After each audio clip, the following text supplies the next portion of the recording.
We see overall growth this year of 2%, very moderate growth and moderate improvements in terms of employment.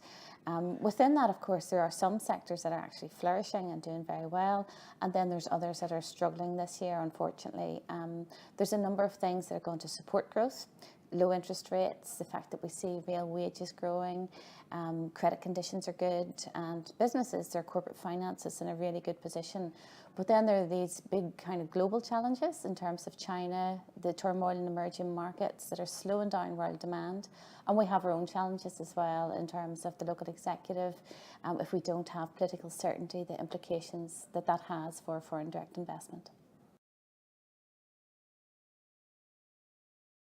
In terms of growth, the average growth is 2%, but there's quite a number of sectors will grow at above that rate. So, for example, ICT growing at over 5%. We see a really good performance in terms of business services. We also see strong retail and transport as consumer spending lifts.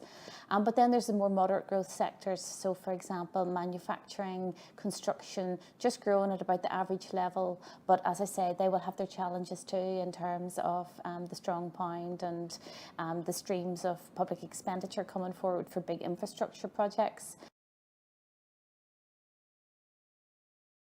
While some sectors are growing, there are, of course, other sectors that are facing huge challenges this year. The agri-food sector in particular is facing a perfect storm in terms of the reduced demand coming from China at the same time as they've increased supply and also invested heavily in terms of their production capacity.